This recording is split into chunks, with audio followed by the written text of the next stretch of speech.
Olá, boa tarde, bem-vindos a mais um podcast. Já preparem seus cafés porque a gente tem uma conversa muito boa para acontecer. E antes da gente falar do episódio de hoje, eu quero te pedir para você que está aqui nesse vídeo, se esse vídeo apareceu para você, já segue a gente aqui no canal do YouTube e nas outras plataformas também, no nosso @nãoquerodarconta.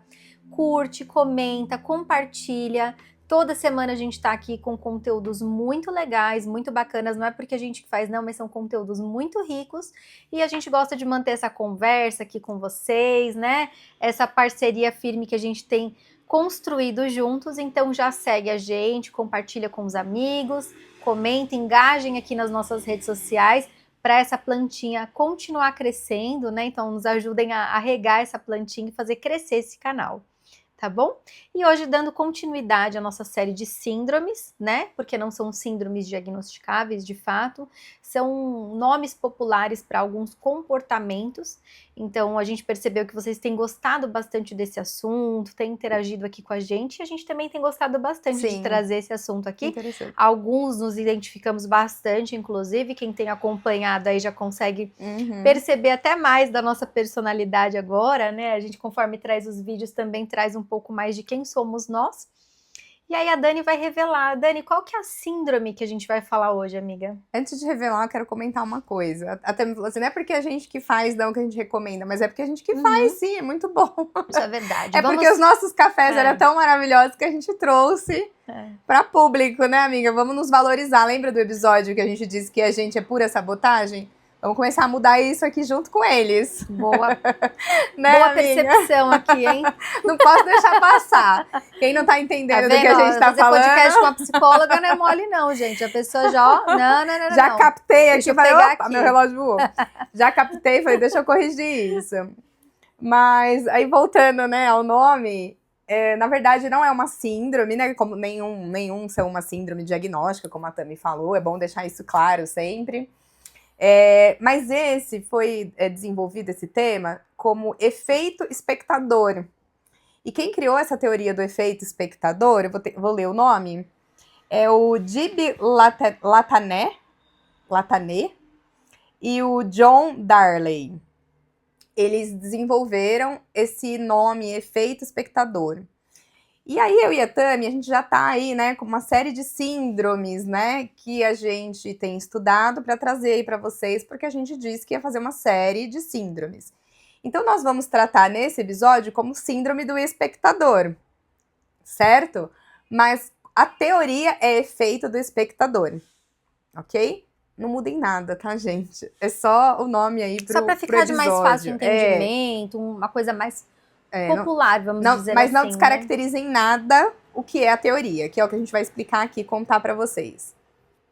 Mas como a gente tá aí estudando as teorias e tudo, e essa já estava na nossa fila aí de programação, né, pra gente trazer aqui para vocês, os últimos acontecimentos que a gente tem visto aí na grande mídia, explodiu a nossa cabeça, assim, no sentido de, nossa, isso tem muito daquilo que a gente tá estudando para levar no podcast.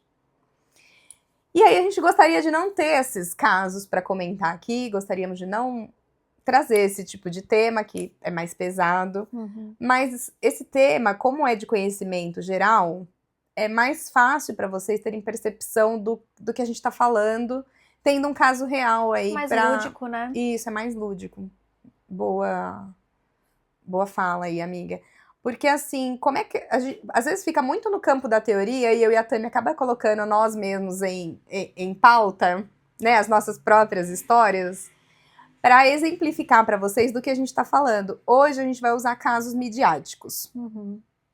Porque daí é de grande conhecimento, de conhecimento do grande público, e vocês vão entender um pouco do que é esse efeito espectador. E aí, o que fala na teoria aqui do Latané e do Darley? Eu vou ler, tá? Eles dizem assim, né? Que quando a responsabilidade parece compartilhada em grupo, a tendência de agir pode diminuir.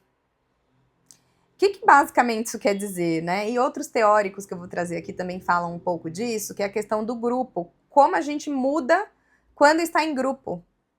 como nós não somos os mesmos em grupo do que nós seríamos em relação às nossas ações num comportamento mais individual. Como às vezes a gente espera a reação do outro para que a gente tenha a reação, né? E como parece que existe um contexto social também de que a gente precisa observar o ambiente, como é o comportamento daquele ambiente para se comportar. Até o Bandura, né, que é um grande nome aí na psicologia da educação infantil, principalmente, ele fala da questão do que a gente aprende observando os outros. E é verdade, né? A criança, ela aprende a andar porque ela vê alguém andando e ela entende que com as perninhas dela, opa, minhas perninhas fazem isso aí, então logo, logo eu tô fazendo isso. Ela aprende a comer porque vê a gente comendo e entende que esse movimento aqui, uma hora vai acontecer. E elas vão aprendendo como que fala? Mastigação. A pinça, né? Pra pegar as coisas na mão. Sim, coordenação motora fina, né? Isso, vai passando por essas fases do desenvolvimento, mas porque elas têm uma referência de um adulto que já faz todas essas coisas, que já nomeou todas essas habilidades e classificou por fases esses períodos, né? Ou seja, a gente realmente aprende observando os outros. Só que essa semana aconteceu alguns casos, mas eu quero citar um especificamente, que todas as vezes que esse vídeo apareceu pra mim, meu estômago revirou, assim. Eu pensei, nossa, que coisa horrorosa. E eu lia os comentários no vídeo e as pessoas falando, eu queria muito que fosse IA. A gente não aguenta mais vídeo de IA, porque a gente fala, agora a gente não sabe mais o que é real, o que é IA. Mas aquele vídeo a gente torceu pra ser IA, todo mundo. Porque era tão impressionante, tão impactante, que as pessoas nos comentários do vídeo, e vocês podem conferir isso que eu tô falando, muita gente fala, eu queria que esse vídeo fosse mentira. De tão absurdo que ele é. Né? Que é uma menina ali por volta de 20 e poucos anos, que foi lançada de uma ponte, né, num esporte radical. Que eu não sei classificar o que foi aquilo, mas, enfim, ela pagou acreditando que era um bug jump, né? Alguma coisa assim. Um esporte, né, radical. E nós não queremos falar da moça, porque nós não temos nada para falar da moça, né? Só desejar aí os pêsames à família, amigos, enfim, todos que estão sofrendo aí essa perda. Mas o que a síndrome do espectador, ou efeito espectador, tem em comum com esse caso, é que o que mais me chocou é que eu vi esse vídeo na internet, toda vez que eu abro o Instagram, né, aparece esse vídeo, tão divulgado que ele está sendo, eu vejo esse vídeo num ângulo diferente, sob a perspectiva de um celular diferente. Então eu chego à conclusão de que vários celulares estavam filmando aquilo. E aí o que me choca, e tem um vídeo que eu ouvi, que inclusive você consegue ouvir alguém falando assim, e a corda? O quanto a gente se contamina com essa questão de que, primeiro, tem um profissional ali, então é ele que sabe disso, eu não posso falar. Né? Imagina ele que é o profissional, eu vou falar pra ele, e a corda? Como a gente fica diante de um especialista intimidado, né? Seja médico, às vezes no hospital, alguém fala, eu vou fazer tal coisa em você, e você não concorda, ou no seu filho, né? Tem casos também que a gente viu aí, né? Fizeram absurdo pra puncionar uma veia, um negócio, a criança foi a óbito, né? Numa crise de asma. E às vezes a pessoa fala, mas eu achei esquisito a pessoa tá fazendo aquele tipo de inalação por outra via, né? Era numa via, a pessoa fez por outra. Mas eu ia questionar o profissional. Sim, toda vez que você achar esquisito uma coisa, não importa se você está com o presidente de um país, com quem quer que seja, a autoridade naquilo, se você achou esquisito, questione, pergunte. Mas eu vou pagar um mico? Eu vou ser constrangida? Qualquer coisa vale mais a pena do que um fim trágico, né?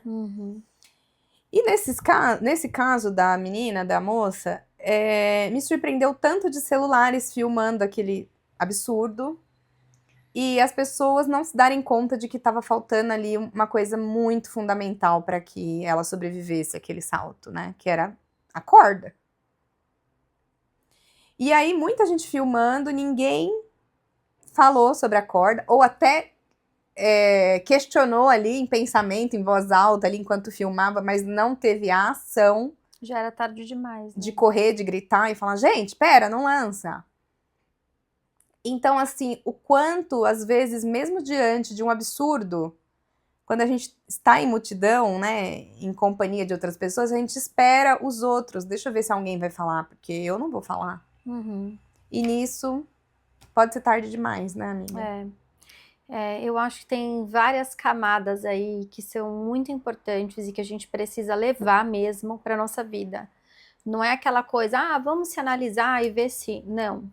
Precisamos levar para nossa vida.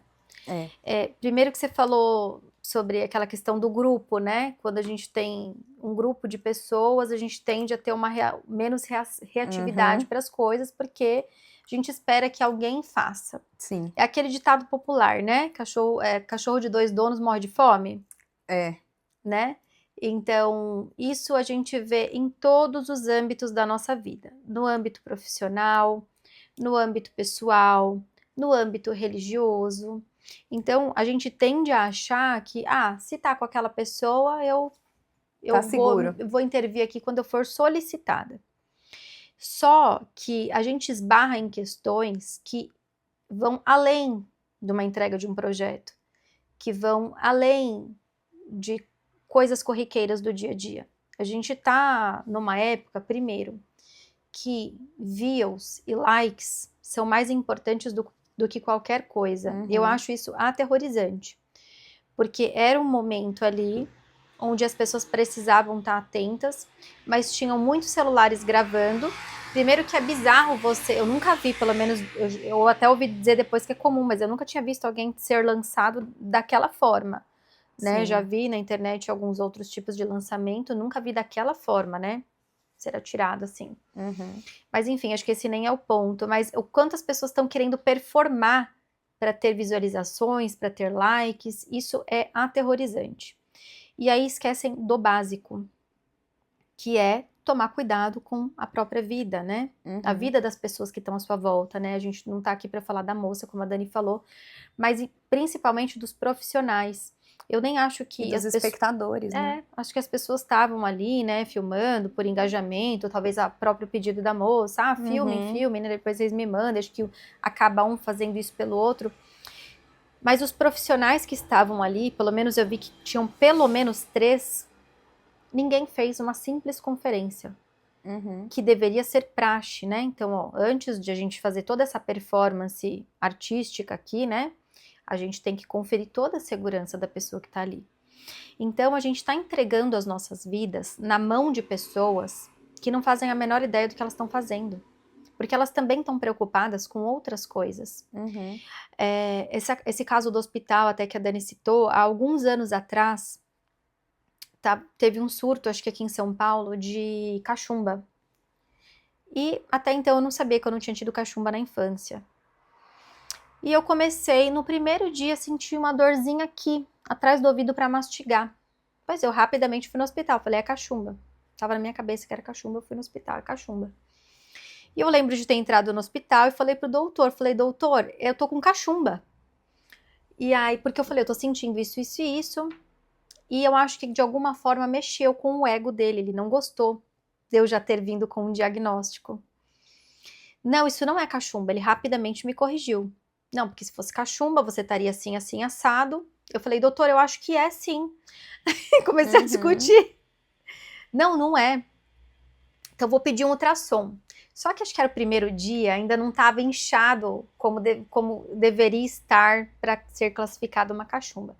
Não, isso não é cachumba. Ó, toma um anti-inflamatório aqui, tá aqui o teu exame, ó, tá vendo que a senhora é burra?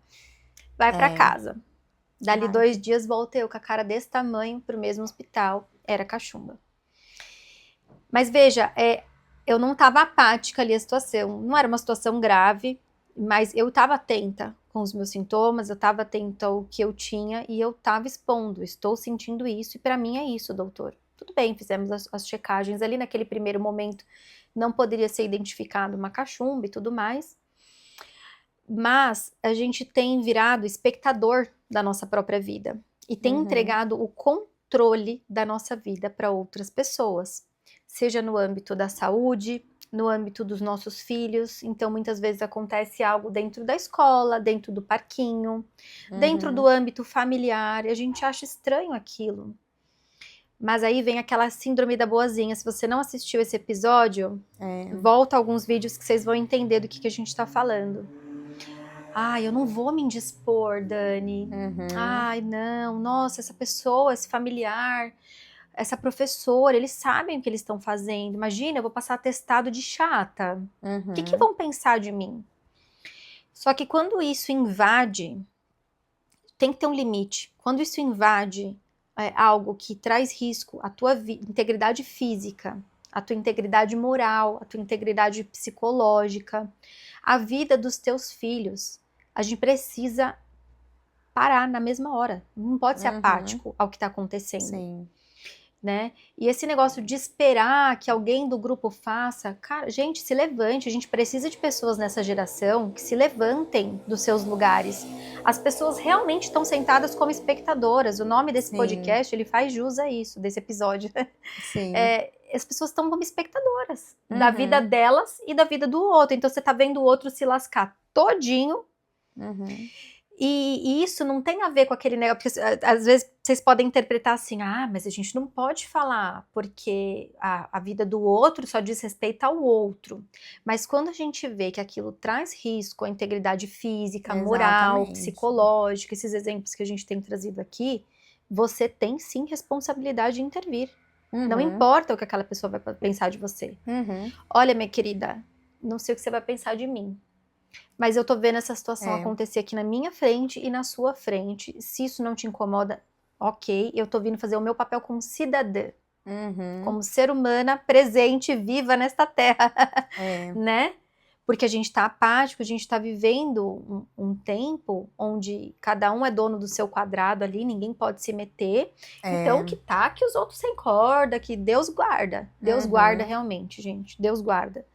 Mas a gente precisa ter prudência. E a gente tem se esquecido dessa palavrinha mágica na Bíblia. E prudência, eu não tô falando só para esse caso da moça, não. Como a gente trouxe aqui, para casos de saúde, de vida, de psicológico, de trabalho, de tudo. Isso é algo que a gente pode trazer para todos os âmbitos da nossa vida, né, amiga? Então, a gente precisa parar de ser espectador, levantar da nossa cadeira e ter atitude. A gente tá muito apático, né, com as coisas que estão acontecendo ao nosso redor. Porque a professora falou assim com o meu filho, mas ele fez assim, assim, assado.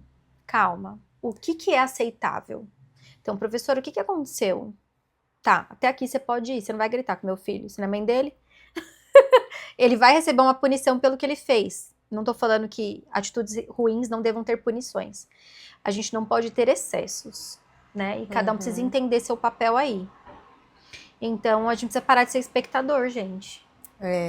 Eu até citei esse caso acho que foi um menino, né, que foi da crise asmática, alguma coisa assim. E a mãe, no caso ali, parece que ela nem ficou apática, ela ainda questionou muito a médica e a enfermeira, a técnica lá, sobre o procedimento.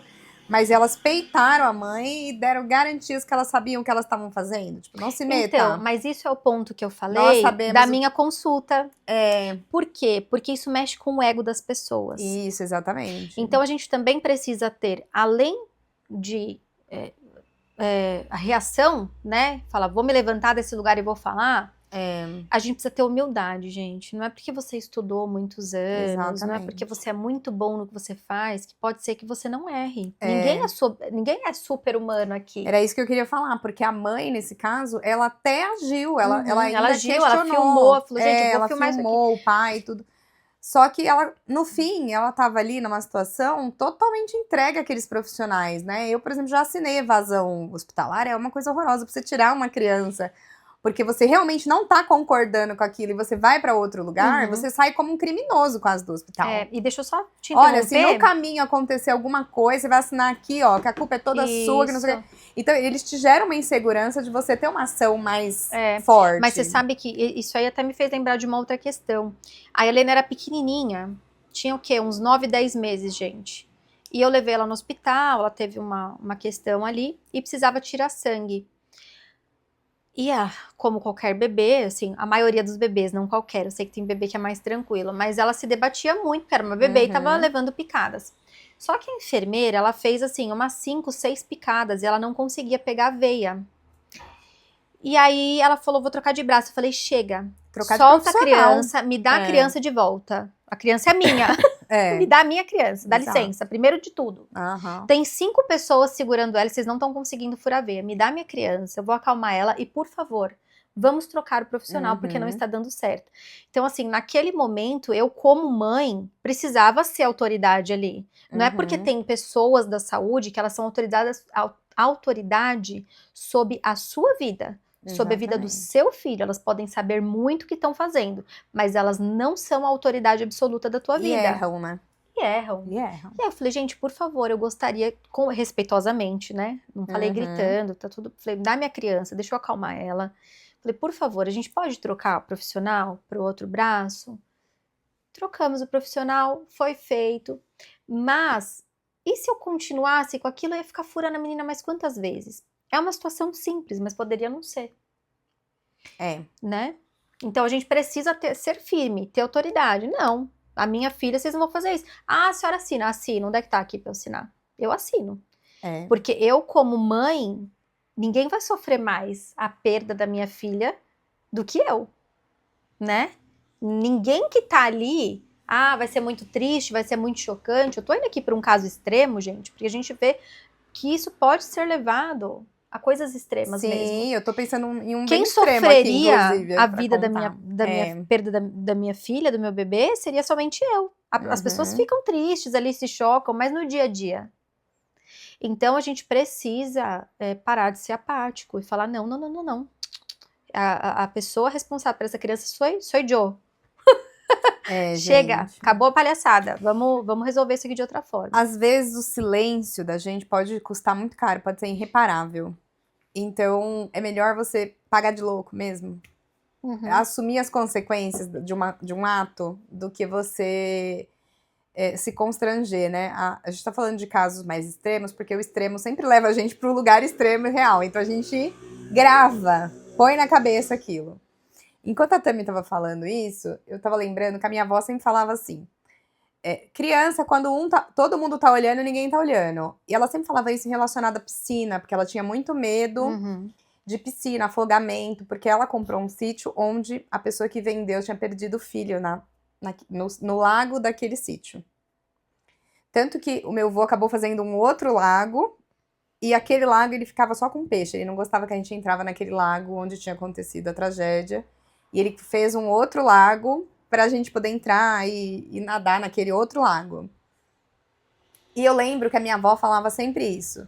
Criança que tá todo mundo olhando, ninguém tá olhando. Por quê? Porque a gente ficava lá no lago, todo mundo, e ela falava, quem tá olhando as crianças? Tem que ter um responsável. Quem que é o responsável? Porque falar, não, a gente tá aqui de olho. É ninguém de olho isso. E eu tive gêmeas, né? Então eu sempre tive que cuidar de duas juntas ao mesmo tempo. Então sempre quando eu saía de perto, assim, numa piscina com família, eu falava, quem tá olhando as duas pra mim no banheiro?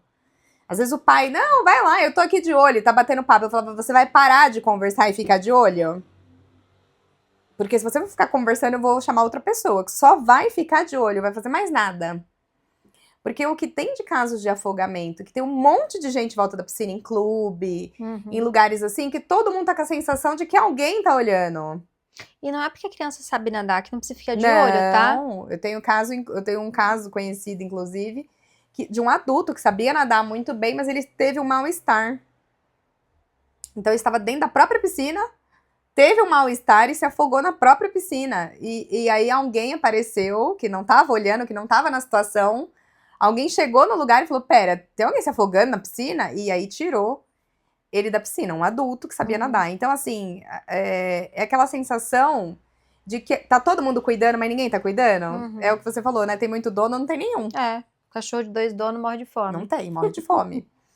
Então, assim, a Tami tava falando isso, eu tava lembrando de um outro caso hospitalar, que é o meu mesmo, que quando eu tive as meninas, eu tive muito sangramento, enfim, e tive... A minha hemoglobina ficou muito baixa. E eu tava dentro de uma boa maternidade, todo mundo olhando e ninguém olhando. E eu tava não conseguindo levantar pra fazer nada, muito abatida, e todo mundo falando, você teve gêmeas, você acabou de ter neném, fica tranquila. É normal. A médica, muito boa ginecologista, mas confiando nos dados que a enfermagem tava passando pra ela. Não, os exames tá tudo normal, Só que um exame não estava nada normal, que era a hemoglobina. E aí eu falava pro meu marido, eu não tô realmente bem. Não, é que você acabou de ter neném, vamos de cadeira de roda, vamos. E todo mundo fazendo eu funcionar, vamos tentar tirar leite, vamos. E aí, quando foi o terceiro dia daquilo, eu lembro que a pessoa viu a minha pressão antes de eu descer pra ver as meninas, que ela tava na UTI. E eu escutei a pessoa registrar, falar assim, a pressão dela tá 5 por não sei quanto.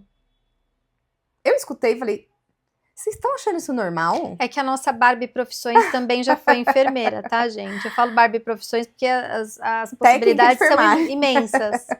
Um dia falaremos sobre isso. Um dia falaremos só sobre podcast. profissão, mas eu tive várias. E aí eu falei, gente, isso tá zero normal, zero. E todo mundo achando super normal, e o senso comum, o coletivo ali, decidiu que tava normal, que aquilo era normal e que eu tinha que aceitar que aquilo era normal. Só que eu tava definhando, eu tava ficando cada vez pior. E aí, quando eu escutei aquela pressão, eu falei, gente, isso não tá, isso tá tudo menos normal. Uhum. E aí, eu levantei a mão, né, e falei pro meu marido, liga pra médica e fala que não tá, que tem coisa errada aqui.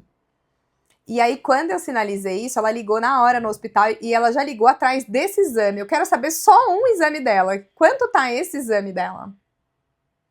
E aí eles falaram, o valor da hemoglobina estava baixíssimo. Eu tava entrando em falência cardíaca, pra você ter uma ideia.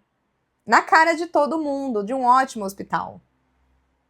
Médicos, enfermeiros, técnicos, todo mundo achando super normal. E aí, enfim, eu tive que receber bolsa de sangue de emergência dentro do quarto, blá, blá, blá. E estou aqui ótima, maravilhosa, e tá tudo certo. Glória a Deus por isso. Porque Mas alguém decidiu, alguém que no caso foi alguém você. que ainda tinha como gritar, porque Não. se eu tivesse desmaiado tudo, ia alguém acabar como ali, né? você, que no caso é você, decidiu ser uma pessoa inconformada. Sim. Inconformado não tem a ver com ser uma pessoa revolucionária.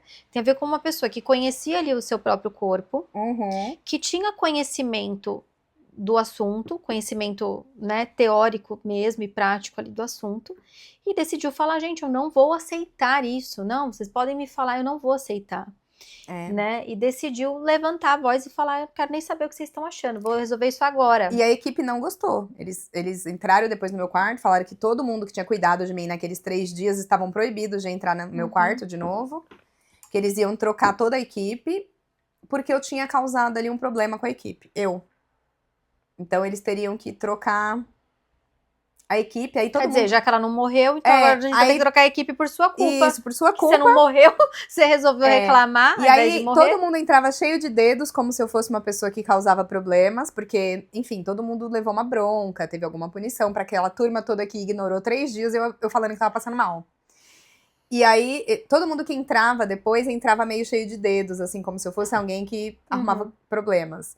E às vezes você vai passar por um desconforto pelo que você tá levantando de bandeira.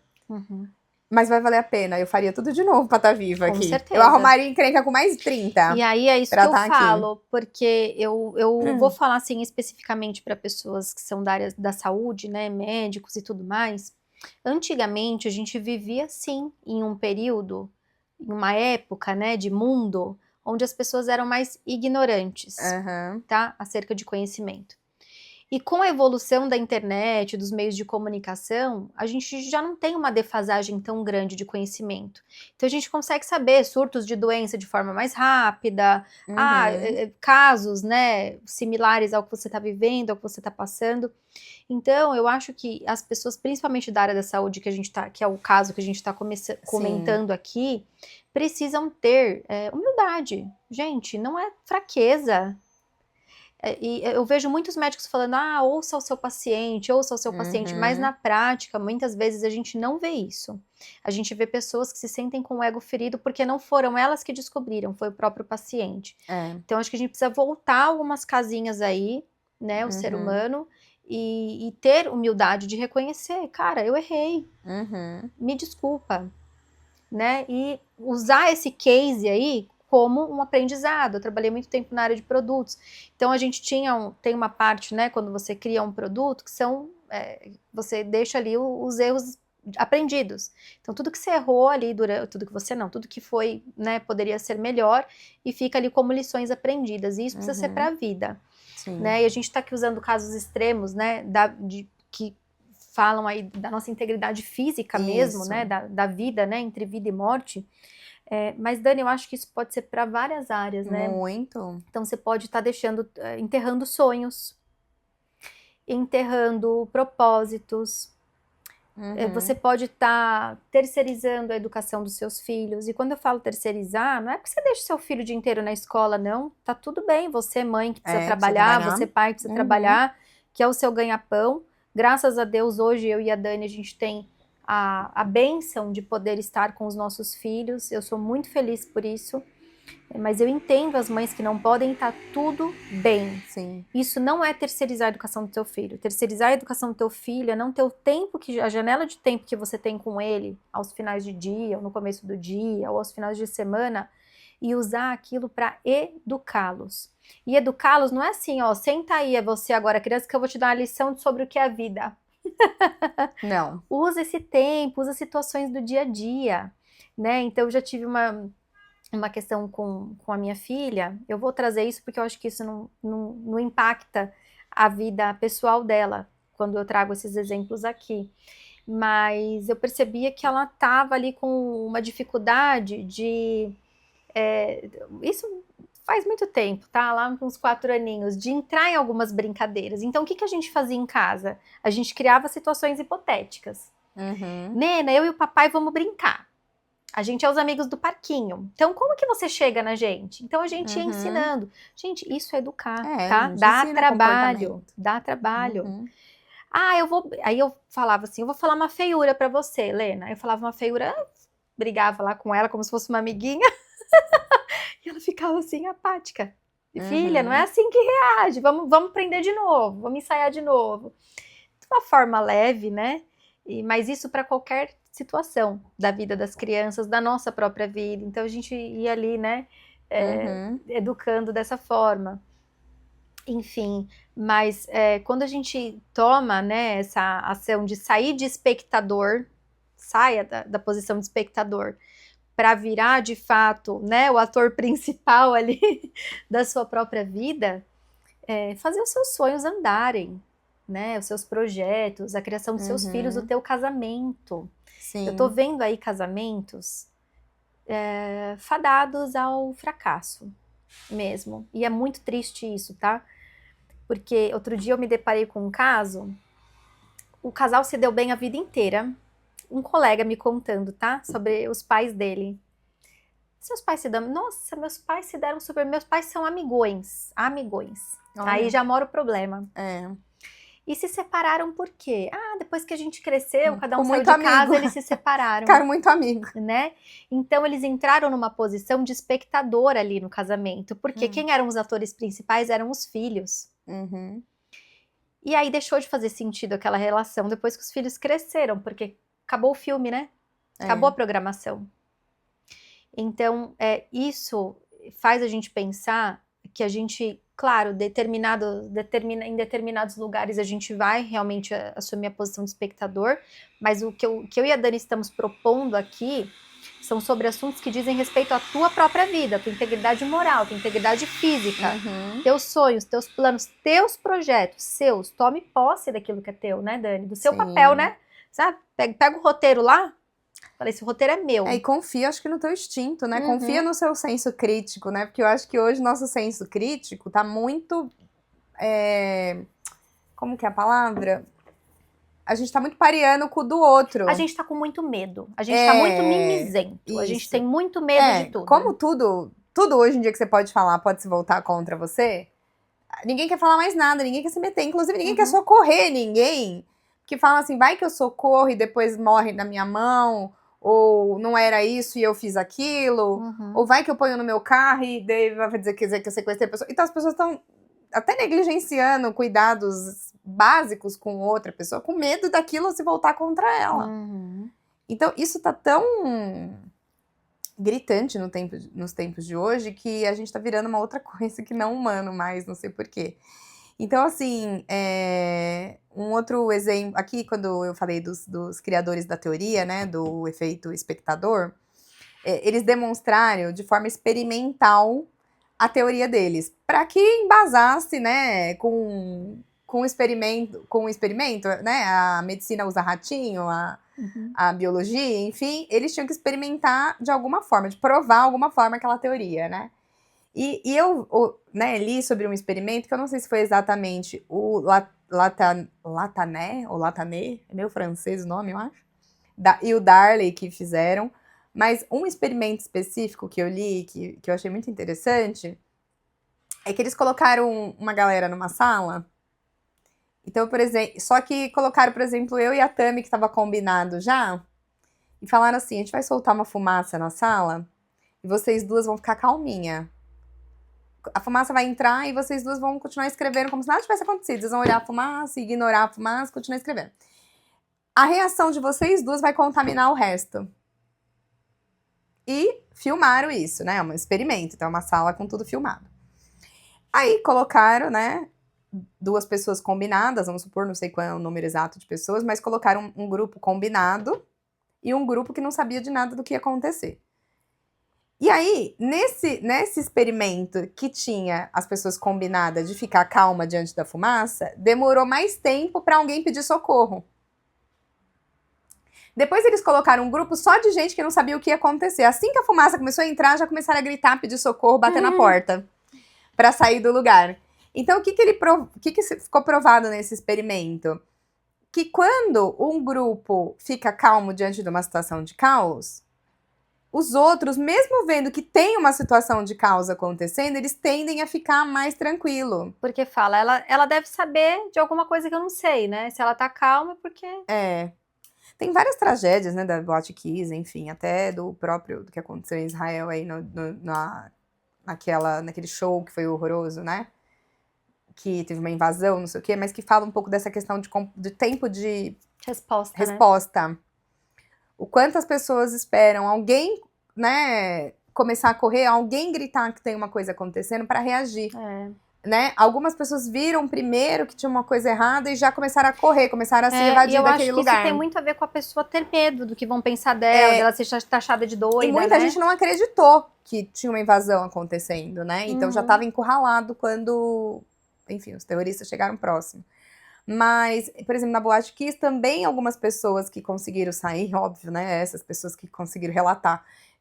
Mas elas falaram que já tinha a fumaça começado a acontecer e aquelas que observaram aquela fumaça e falaram, tem uma coisa acontecendo errado, vou sair daqui. Conseguiram sair antes daquele tumulto, porque a maior parte das pessoas acabaram sendo pisoteadas ali, porque todo mundo quis sair junto. E aí gerou esse efeito da multidão que, veja, ele... para o bem ou para o mal, pode ser ruim. O que a gente está propondo aqui não é pânico geral, tá? Aconteceu qualquer bom coisa, senso. É pânico. É bom senso. Você tá dentro de um lugar que você tá vendo fumaça, gente, você vai esperar pra ver se é um incêndio. Você vai sair. Tocou o alarme de incêndio? Eu já saí várias vezes de lugares, porque tava tendo treinamento de incêndio, eu não sabia.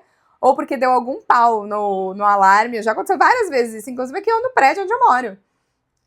Do alarme disparar, porque deu algum pau no alarme. E eu liguei na portaria e falei, tá acontecendo alguma coisa? Eu descer e já vi vários moradores, assim, aqui no meu prédio, que já aconteceu algumas vezes isso, de moradores, assim, do último andar, do 16º, descer idosos.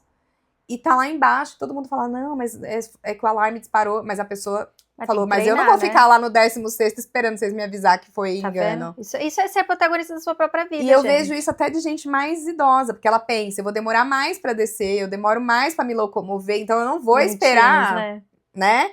E às vezes a gente mais jovem acaba tendo essa sensação de que, e isso que eu falei do papel, eu falei da nossa Barbie Profissões, mas eu também experimento muitas coisas na minha vida, né?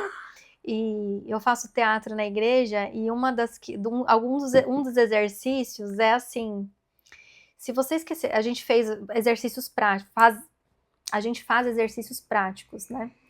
E teve um dos exercícios em que a pessoa não falou o que era para ela falar e outra pessoa foi lá em cima e falou. E ele falou, isso é para vocês verem que se vocês ficarem esperando para dar a sua fala, outra pessoa vai fazer isso por você. Então, quando você tira o seu papel principal e dá para o outro, você se torna espectador da sua própria história. né? Você tá esperando ver se é uma fumaça, se é um incêndio. Uhum. Você tá esperando ver se vão te reconhecer. Você tá esperando ver... Você tá vendo uma coisa errada com seu filho. Você tá esperando ver se alguém vai te acender o alerta ou se é coisa da sua cabeça. Não. Você não vai esperar. Não é pânico geral, mas é cuidado. É você ter empatia com você mesma, né? Olhar pra você, ser precavido. Essa é a palavra que eu queria usar. Seja precavido, né? Tenha prudência com as coisas que diz respeito a você, aos seus familiares, aos seus amigos, ou a pessoas que estão à sua volta. Você tá vendo um incêndio ali no prédio da frente. Não é no teu prédio. Aí você vai falar, deixa pra lá, eu não vou nem me meter com Mas isso liga aqui. pro bombeiro, Gente, né? Tem vidas sendo colocadas ali em estourou risco. um transformador aqui na frente do meu prédio, só que pegou fogo na árvore, começou um incêndio aqui na frente do meu prédio. Eu liguei pro bombeiro, ele falou, já tem vários registros desse acontecido. Ok, mas eu não vou ficar pensando, alguém já deve ter ligado. E aí quando eu falo de likes, quando a gente mais, o que a gente mais vê na internet agora é tragédias acontecendo e 1000 pessoas filmando e ninguém ligando pra lugar nenhum. Ninguém resolvendo nada. Porque as pessoas querem gerar muito conteúdo, mesmo que elas não sejam criadoras de conteúdo, que as pessoas querem chegar primeiro na informação, né? Eu filmei, eu tava lá. Então, isso é muito perigoso, né, Dani? Nesse caso, né, específico aí que tá rodando essa semana, né, da moça, eu acho que o que gritou nessa situação, além de toda a imprudência e tudo mais, que foi o que berrou, né? Mas foi o tanto de espectador dessa cena horrorosa que tinha ali. Exato. E aí, não é empatia, a apatia. Todos apáticos diante daquela situação, né? E aquela confiança dos profissionais que não são profissionais, porque eles, enfim, estavam trabalhando ilegal ali, não eram pessoas que deveriam estar fazendo aquilo, daqueles que se apresentaram como profissionais daquilo, eu acho que um checou, acho que o outro que checou. Então, um terceirizou pro outro ali a checagem, e no fim ninguém checou e tinha 3 lançando a moça ali. E nenhum dos 3 checou. E assim, não é um linchamento aos rapazes, mas é o excesso de confiança. Às vezes você pensa assim, todos os dias eu faço isso. Eu tenho um amigo... Fica automático, né? Que ele é mecânico de avião. Mecânico de aeronave grande. E eu sempre olho pra ele e penso, gente, que responsabilidade. Que responsabilidade. Eu sempre fico pensando, meu Deus, que responsabilidade. Como eu conheço pilotos de avião, e eu sempre penso, meu Deus, você transportar esse tanto de vida, um erro seu pode custar muito. Então, toda vez que eu converso com esse tipo de profissional que tem muitas vidas sobre sua responsabilidade, o que eu gosto de ouvir muito deles é a checagem. Eles falam, eu não trabalho como se eu soubesse tudo. Todos os dias eu faço um checklist mesmo de tudo. Não é assim, não, aquela peça eu não preciso ver, porque eu já vi da última vez. Essa daí não faz diferença. Não, o avião tem outras... Se meu marido que é engenheiro ouviu falando isso, que ele corta o meu pescoço. Mas não é verdade?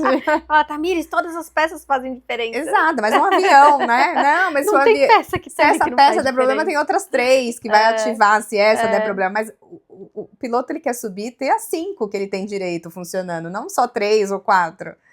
Então, assim, tanto que muitos voos são cancelados porque o piloto é comunicado que, tem uma peça aqui assim, e ele fala, não vou pilotar, não vai sair a aeronave. Resolva, porque senão eu não vou subir. Ele tem autonomia como profissional também, ao ser comunicado que, você só tá com uma peça assim, mas tá tudo ótimo, de falar, não vou pilotar isso. Então, assim, eu sempre penso, né, o quanto de vezes que eles checam aquilo antes de pôr o nome deles e falar assim, essa aeronave foi vistoriada por mim. Ela tá apta a decolar. E o tanto que... Porque é muito rápido, a aeronave chega e aí tem a limpeza, troca de passageiro. Tem que ver muita coisa, tem que abastecer, tem que E todo mundo tá muito distraído com a experiência do passageiro, né?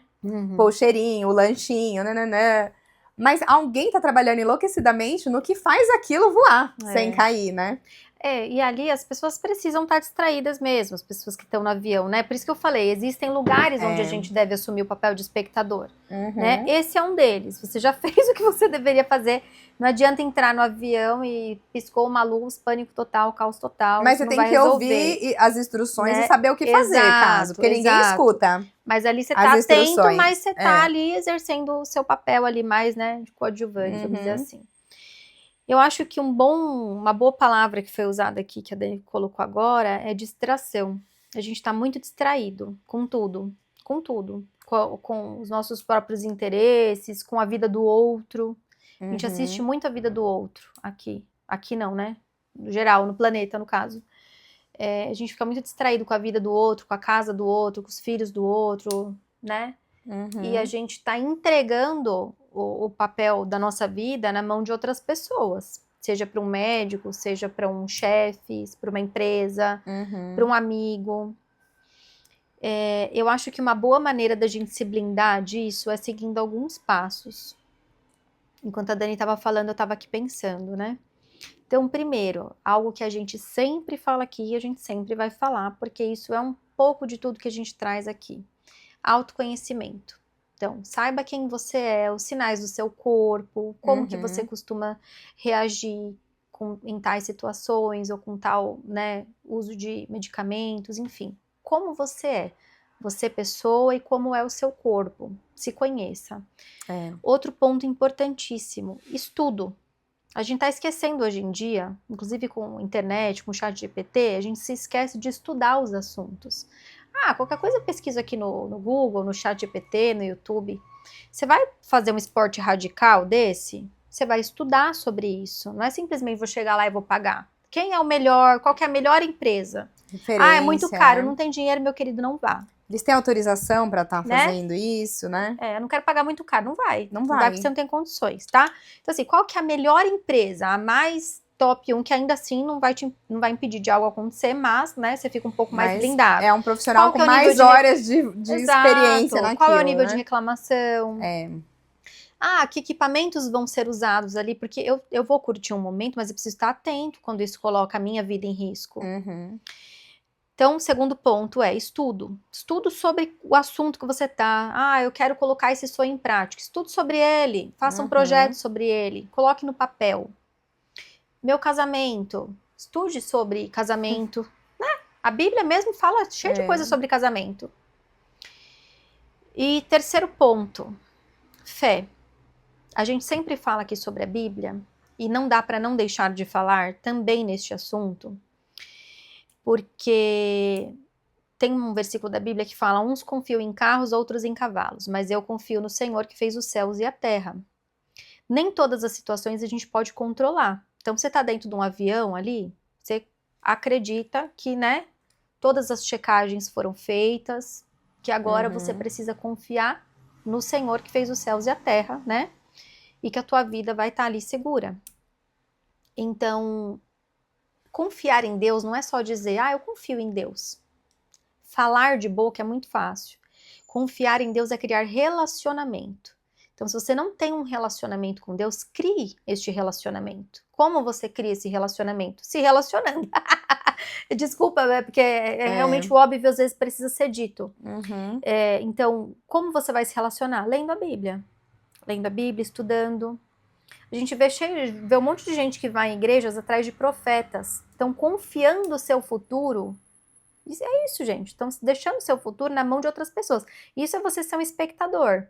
Deus disse que vai realizar isso aqui na minha vida, então eu vou ficar aqui sentado esperando. Não. Você é espectador ou você é o ator principal da sua história? E sempre através de outra pessoa, vem, né? Deus não tem a comunicação direta com essa pessoa. Sempre tem que usar um intermediário. Não é? Então, assim, crie relacionamento, estudando a Bíblia, lendo a palavra, orando, enfim.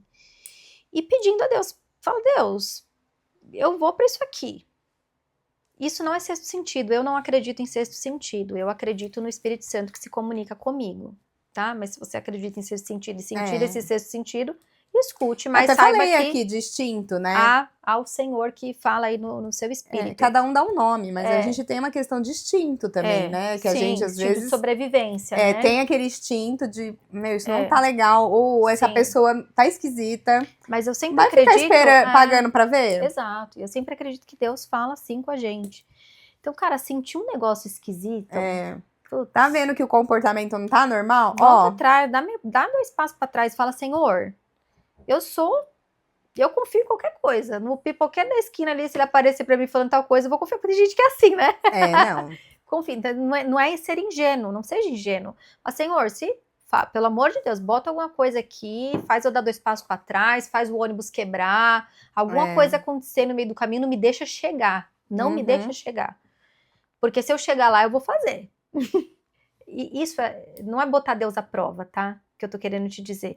Que eu tô te dizendo que aqui você já passou por vários passos. Você se conhece, você estudou sobre assunto, você foi no melhor lugar, no melhor hospital, na melhor companhia ali que você podia. Então agora é confiar em Deus, meu querido Senhor. Se não for da tua vontade, me barra aqui, porque eu tô entendendo pelos sinais que é pra eu continuar. Então, acho que se você seguir todos esses passos, a chance de você ter sucesso na sua vida, nas suas relações, né, é muito maior, né, Dani? Não que coisas ruins não possam acontecer, não é teoria do caos que a gente está pregando aqui, mas é prudência. E assim, eu trouxe um pouco do lado do caos, né? Mas é importante, porque o que a gente tá falando aqui são de pessoas apáticas. Então, assim, a gente tá tentando, trazer o pior dos cenários para ver se... infelizmente, eu acho que a gente, hoje, né, e talvez, eu acho que a sociedade como um todo, desde que o mundo é mundo, ela age muito em grupo, né? Normalmente, essas ações coletivas são em busca de algo que nem sempre é tão bom, né? Porque quando a massa se une, é muita informação juntas, e cada um às vezes está para um lado, então às vezes dentro de um... Eu já participei de atos, assim, né, de manifestações, e às vezes o pensamento de todos ali é sobre uma mesma coisa. Só que uns são mais revoltados, começa uma revoltinha ali no meio. Para aquilo dar ruim, um segundo, de eu ter a sensação assim, o que eu tô fazendo aqui? Que se esse povo começar a se estapear aqui, vai sobrar para mim, que não tem nada a ver com isso, eu vim aqui num ato pacífico. E por isso aqui deixar de ser pacífico é um olhar para a mulher do outro errado e aquilo parar de ser pacífico na hora. Então, assim, a minha experiência particular dentro de multidões é meio desesperadora, assim, porque eu sempre penso que eu preciso confiar que todo mundo ali tá na mesma frequência, porque se eu tô num meio de muita gente e eu preciso que aquelas pessoas se deem bem pra eu conseguir sair dali bem, eu já tô me pondo num certo risco, vamos dizer assim. Então, sempre penso o seguinte, aonde você tá indo em grupo? Porque a gente tende a ir com a massa. Eu lembro quando eu era jovem, a minha mãe falava assim, olha com quem você anda, porque se você estiver andando com um grupo e esse grupo for pego com droga, você pode não estar com droga, mas você vai presa junto. Você vai ser enquadrada como cúmplice e vai presa junto. E você vai gritar que você não tinha, que você não usa, que você não sabia. Não vai adiantar nada, porque você estava naquele grupo. E se aquele grupo fez uma coisa errada, você fez junto. Tá? Então, assim, os jovens hoje em dia têm que estar muito com isso consciente. O que eu vejo hoje em dia de absurdos, né?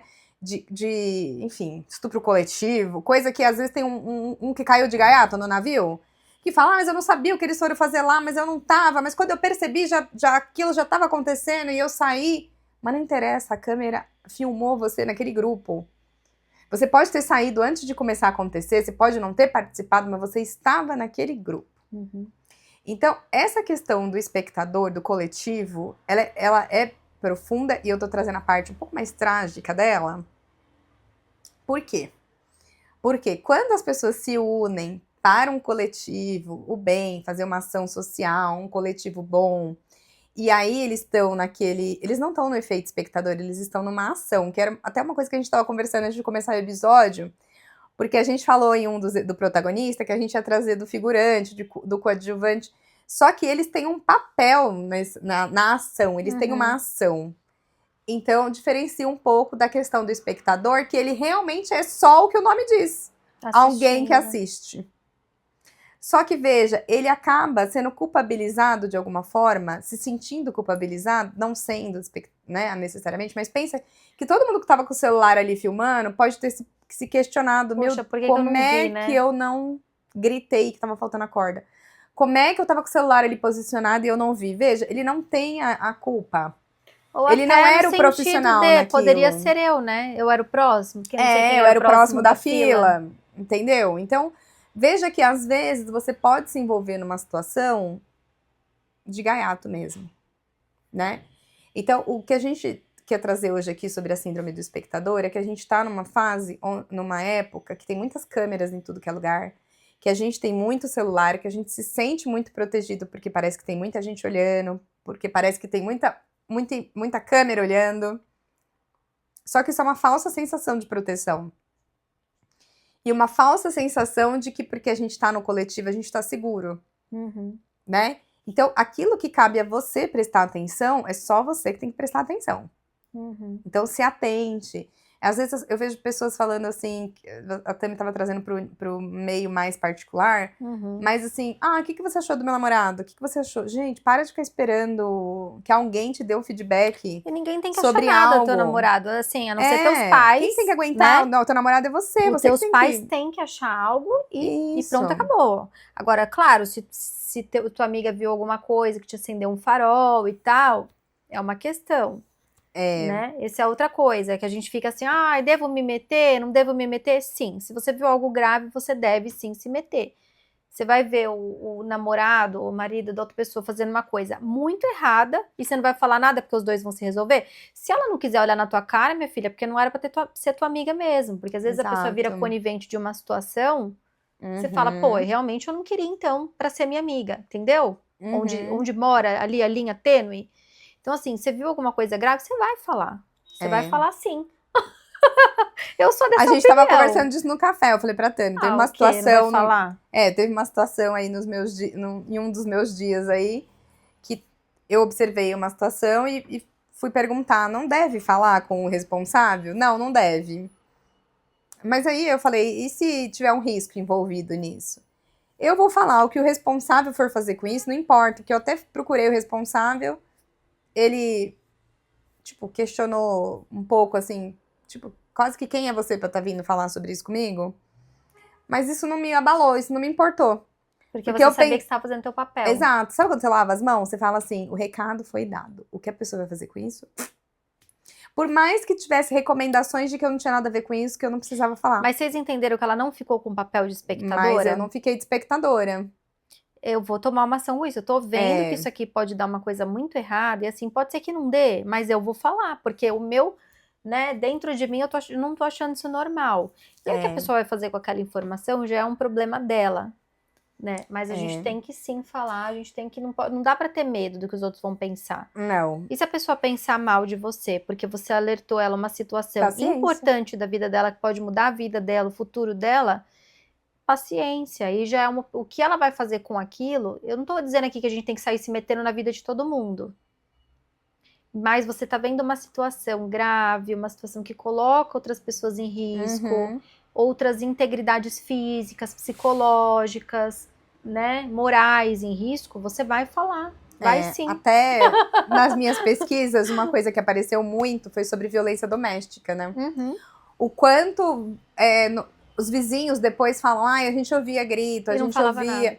mas entra naquele coletivo de briga de marido e mulher, não se mete a colher. Vai se meter sim, a colher de pau, as panelas, eu não vou tudo. falar, ela tá nessa situação porque ela quer, entendeu?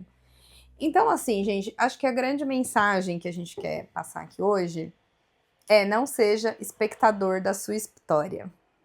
Lembra que a gente falou da síndrome do protagonista? É quando você quer ser protagonista em absolutamente tudo, na vida das outras pessoas. Da sua vida, você é o protagonista. Da sua vida. Tá? Você é a pessoa importante pra você. E temporariamente da vida dos seus filhos, né? Do seu casamento, sim. né? Temporariamente, porque eu digo, porque os seus filhos vão crescer, vão assumir suas próprias vidas, e aí sim você passa a ser espectador ali. Isso, exatamente. Aí você mas troca enquanto de papel. a integridade física deles, mental, psicológica for sua responsabilidade, você vai fazer alguma coisa com isso. Exatamente. Então, assim, você é autoridade na sua vida. se você tá ali, observando uma questão, você tá de espectador naquilo ali, e você tem condição de ter uma ação e sair do papel de espectador, tenha a ação. E não tenha medo do que as pessoas vão dizer ou pensar, porque também é uma coisa que a gente tem falado muito nos episódios, essa questão do medo do que os outros vão falar, do que os outros vão pensar, que é uma coisa que paralisa o individual e o coletivo. Então, assim, não fique paralisado com receio do que, o que eu vou gerar com isso? Se você vê que você pode ser uma peça fundamental, chave numa situação, vai lá e tenta alertar, resolver, enfim, né? Apontar o responsável ali, chamar um segurança, chamar alguém. Não fica deixando rolar, porque eu lendo aí os registros, eu vi vários casos, né? Inclusive de um menininho, acho que foi um menininho que ficou perdido no metrô, alguma coisa assim. E ele tinha alguma questão, não sei se era autismo, não sei. Eu sei que no fim ele se perdeu da mãe na linha do metrô, acho que ela entrou e a porta fechou antes dele entrar. E aí não tem como parar, né? A pessoa não tem que ir pra próxima estação, a mãe não teve como sair. E aí o menininho, enfim, parece que acabou caindo na linha de trem, enfim. Só tragédia, né? Mas o que me espanta nessas histórias, quando eu tava lendo, é que várias pessoas depois relataram que viram, realmente eu vi o menininho, passou por mim, na estação perdido. Eu, gente, já inúmeras vezes, isso não só depois que eu tive filhos, tá? Eu passei por situações de estar vendo uma criança e falar, e ver a criança sozinha e não ver pai, e falar, querido, cadê seu papai, sua mamãe? Ah, tá ali, tia. Então, você já avisou seu pai e sua mãe que você tá aqui? Eles sabem disso? Às vezes a criança fala que sabe e já teve vezes de eu falar, olha, mesmo se ele sabe, eu quero ver você voltar lá e avisar. E já teve pai e mãe que ficou bravo comigo, porque eu tenho essa mania de falar, cadê sua mãe? Cadê seu pai? Mostra pra mim, quem que é? Cadê? E aí o pai e a mãe vão falar, o que foi? Você é o pai, você é a mãe dela? Você tá olhando, né? Então tá bom. Deu perguntar, você tá olhando isso aqui, né? Então tá certo. E o pai e a mãe ficam olhando, mas que louca, porque eu falo, gente, essa criança tá aqui um tempão, não vi ninguém vir aqui olhar ela. Eu já vi ela entrar, sair, rodar o restaurante inteiro. Cadê essa mesa? Onde ela tá? E aí, às vezes, os pais se incomodam. O que é que você tá se metendo, né? Tudo bem aí, amiga? Desculpa. Né? Porque às vezes... Foi? A água entrou pelo lugar errado. Então, calma, respira fundo aí. Mas às vezes, assim, da pessoa te questionar por que você tá se metendo com aquilo, né? E não tem problema nenhum. E você falou do restaurante, às vezes a gente vê as crianças indo ao banheiro sozinhas, gente. Sim. Eu pergunto, cadê seu pai? Cadê sua mãe? Isso é uma outra coisa que aconteceu na mídia essa semana, muito ruim, num clube grande, né, de futebol, que graças a Deus a gente vê que o clube se manifestou, prestou todo o atendimento, mas a situação já tinha ocorrido. Então, o que a gente pode fazer para que isso não ocorra? Né? É isso que a gente está propondo aqui. É que vocês olhem, parem de assistir o que está acontecendo. A gente deu alguns passos aqui, vamos estudar sobre o assunto, sobre educação de filhos, sobre, né, comportamentos. A gente traz muito assunto sobre comportamento aqui, mas pode ser em diversos locais. Vai procurar sobre comportamento, vai fazer um esporte radical, como funciona esse esporte, né? Enfim. Eu acho que a pessoa que não questiona nada, trazendo pro pessoal, pro individual, ela na vida dela, ela vai refletir isso também. Sim. Quando você é espectador da história alheia, né, do coletivo, você tende a ser o espectador também da sua própria vida, da sua própria história. Eu sempre falo isso para meus pacientes. Eu tô te falando sobre esse comportamento nesse local, por exemplo, a gente tá falando sobre trabalho e sobre a forma como você se comporta aqui no trabalho. Mas veja, generaliza isso para as outras áreas da sua vida, porque provavelmente você não é uma pessoa diferente em outros locais. Você faz essa mesma coisa que você aponta, que você faz aqui. Então, quando a gente fala de um comportamento isolado, de uma forma de operar dentro do coletivo, você sempre pensa o seguinte, eu também replico isso em outras áreas da minha vida. Então, se você tende a ser uma pessoa com medo de se posicionar, porque o que os outros vão pensar, a gente tá falando isso no coletivo, que tende a contaminar mesmo. Tende a ser um ambiente que contamina mesmo e vamos dizer assim, fomenta esse comportamento, né, de esperar o outro. Agora, a chance de você estar fazendo isso também na sua vida pessoal, privada, quando ninguém tá vendo, é grande. Que é um outro episódio, né? O que você faz quando ninguém tá vendo, né? É isso. Então, a chance de você estar fazendo isso também negligenciando coisas na sua própria vida, é grande. Então é isso, o episódio de hoje, né, não foi tão divertido quanto, né, mas a gente mas é importante, um assunto não importante. pode falar sempre de coisas divertidas, a gente tem que falar de coisas que são importantes e de sérias, coisas né? que refletem a nossa própria vida, né, a nossa própria história. Então, a gente trouxe aqui um exemplo muito triste e trágico, aliás, alguns exemplos tristes e trágicos, de assuntos que fatidicamente, né, acabaram de forma ruim, e como que a gente pode fazer para que na nossa vida, não que isso não aconteça, porque a gente vai passar por situações difíceis, mas como que a gente minimiza esse tipo de coisas na nossa vida, na nossa história, como que a gente ressignifica a nossa atuação neste mundo. Então, peguem seus papéis, né, de protagonistas de suas histórias e exerçam esse papel, porque é de vocês, né? Eu não vou tomar o papel da Dani, a Dani não vai tomar o meu, e eu não vou tomar de quem estiver nos assistindo, mas que a gente possa, de fato, né, se empoderar disso. Exatamente.